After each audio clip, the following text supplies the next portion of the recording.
Today I would like to discuss with you special lease accounting problems that come into play, and the first one will be residual value from the lessee perspective.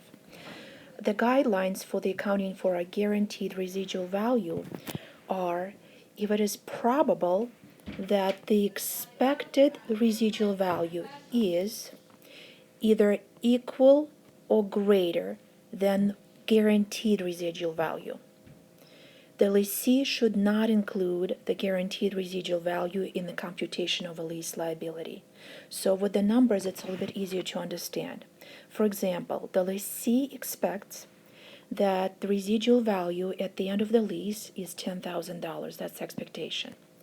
And the lessee guarantees a residual value of $5,000. Basically, I assume that there will not be a potential liability, because I have a pretty good cushion. I expect to be $10,000. I guarantee $5,000. I am really good in a good position financially at the end of the lease. Therefore, I do not need to record an additional financial liability. It is different if your expected residual value is less than what you guarantee.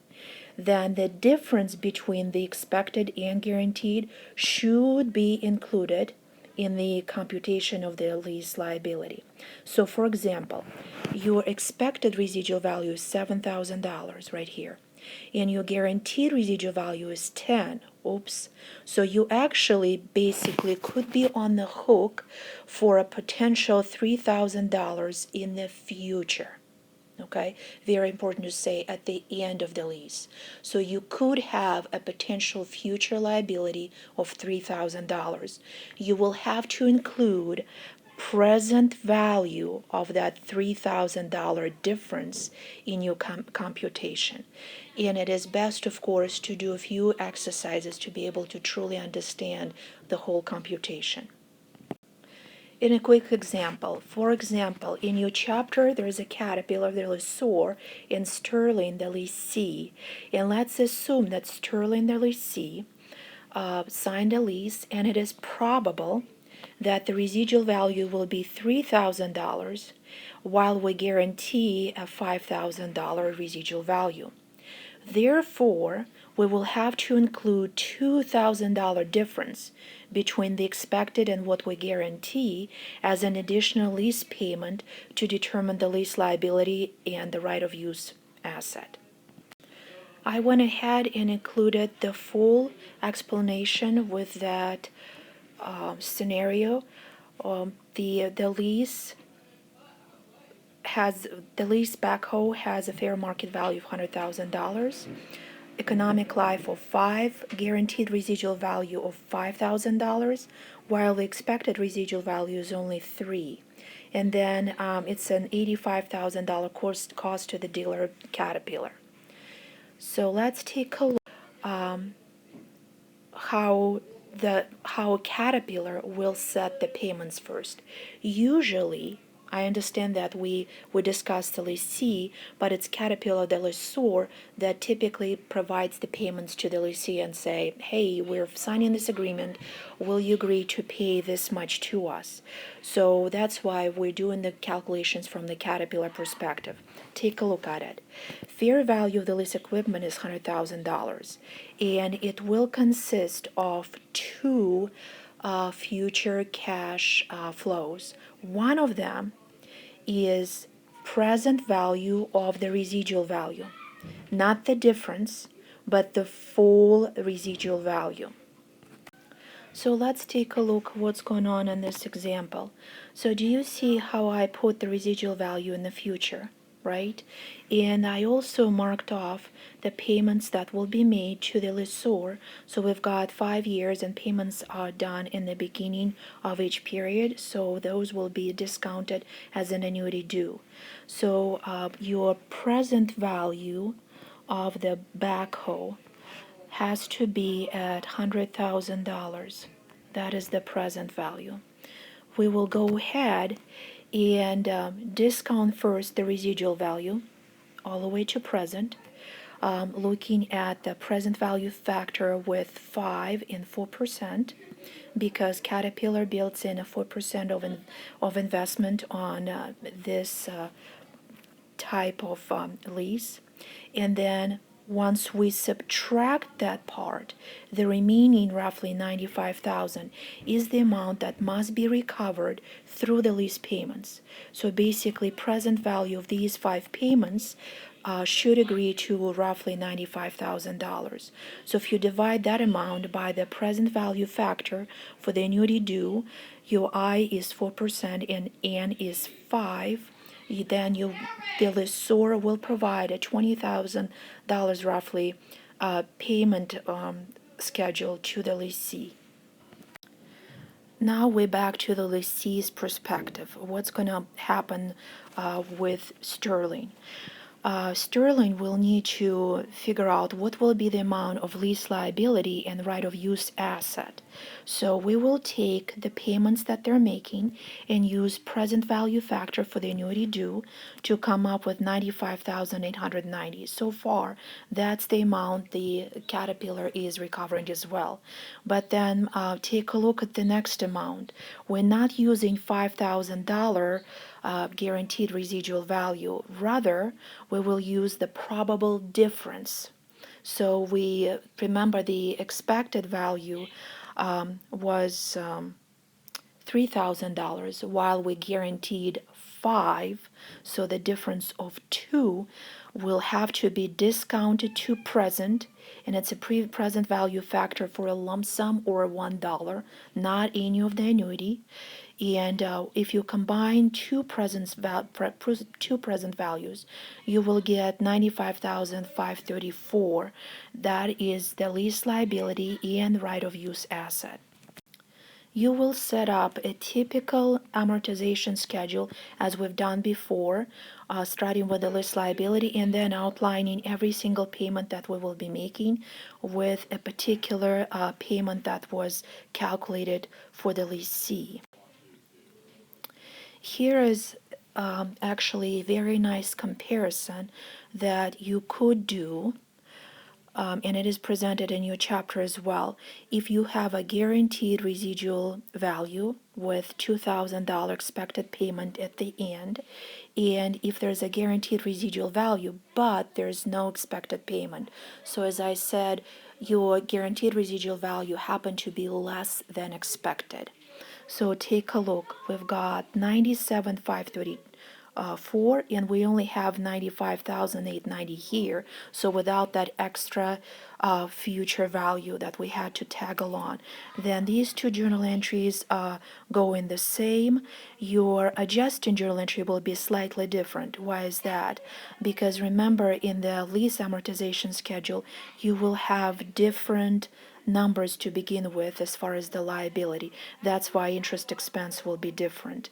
And then for the amortization expense, those are slightly different as well. Why is that? Because you will have to use this amount that was recorded as cost of your right to use asset and divided by 5-year lease term. And here the value is slightly different. That's what causes the amortization expense to be slightly different as well. And very end, you will have the very first journal entry where if we expected that we'll have to pay out some cash at the end. Here's that $2,000 difference that we have to pay, and there's no difference on the other side. And also the textbook actually revised the original data a little bit, and they said assume Sterling and Caterpillar agree that the fair value of the asset is actually sufficiently below the expected fair value, even what we thought it will be, and therefore Sterling had to pay an additional $1,000. So we thought it will be two, but all of a sudden we're paying three. So here's your $2,000 that we expected, and that we had to pony up an extra $1,000 because we trashed equipment or something is broken, and therefore we will recognize an extra loss on the lease. That's your regular income statement amount. So far, we've discussed guaranteed residual value, but what happens if the lessee has unguaranteed residual value? In this case, if the lessee doesn't guarantee anything, if we have a finance or operating lease, it doesn't matter. We do not have to include anything if the residual value is unguaranteed. And then simply at the end of the lease, the lessee will return the asset to the lessor, and there's no any additional payments. There's only one other curveball that I wanted to show you. The first one is bargain purchase option. So what is that one? Bargain purchase option allows the lessee to purchase that lease property for a future price that is substantially lower than the asset's expected fair value. And watch out in the examples. Sometimes the example would say the lessee could purchase leased asset at the end of the lease at the future value. That is not a bargain purchase option. So if I think the value should be 5 and I asked you, hey, you can buy it for 5, there's no bargain there. I'm buying it at the future fair value. However, if the lessor say, why don't you just go ahead and buy it for $1? Who could refuse $1? So in this case, that bargain purchase option is almost like a carrot at the very end. So what do we do with that bargain purchase option? If it exists, the lessee must increase the present value of the lease payment by the present value of the option price. Okay, so the calculation in this case will be kind of similar to the calculation we did for the present value of the guaranteed residual value. So for example, your bargain purchase option is 100. You will have to discount that 100 using the present value factor tables of $1 or lump sum, and then you will include it along with present value of other lease payments. Okay. In addition, because we already know from the get-go that it's 100% chance that the lessee will buy the equipment flat out and will keep it for the whole economic life, as opposed to the lease term, because who can resist $1? You will use economic life as opposed to a lease term to amortize the right of use asset. So do you remember that amortization journal entry at the end of the year that we use, and we typically use the lease term? In this case, you will be using economic life. And I decided to also just type up this little add-on. The same happen, so you use an economic life as well if you have a title transfer. So remember that first item in the lease classification test that we usually talk, and it says lease title doesn't transfer, or it could say the lease title transfers at any point to the lessee. In that case, the lessee is already the owner, the title is the lessee's, therefore you must be using economic life as opposed to a lease term. Another separate curveball, but I included it on this slide, is if the lessor does not provide the implicit rate to the lessee. They just gave the payments, but they did not say, oh, the rate is 4% that we're charging you. Well, in this case, if the lessee doesn't know the rate, how they're supposed to use this rate? So what are we going to use instead? If the unknown rate, if we have unknown implicit rate, then the lessee will be using incremental borrowing rate.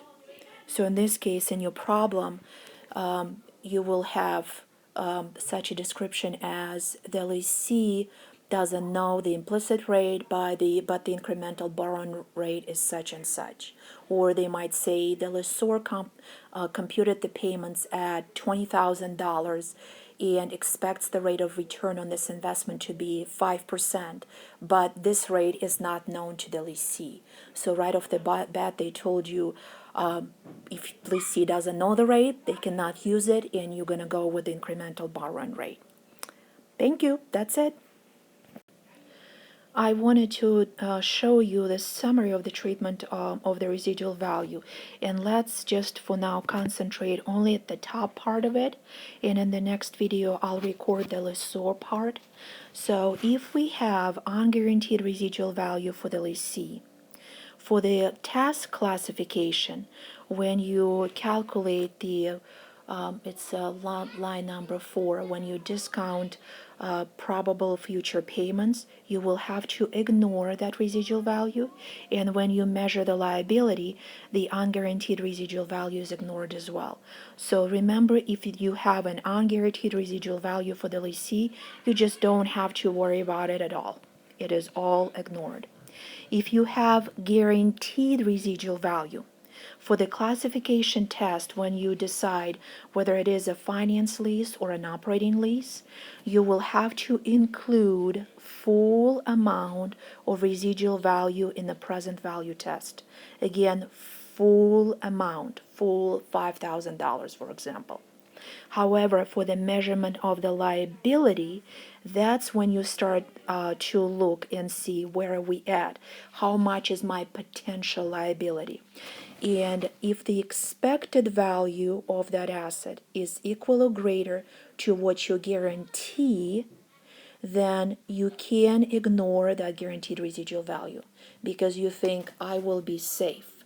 The expected value is 10, I guarantee 5, I am not on the hook in the future. However, if the expected value of that residual value is less than what you guarantee, then you will include present value of the difference. Again, present value of the difference. In our prior example, we had a difference of 2, and it is a future value. We will pony up in the future, so you will have to discount that amount to present.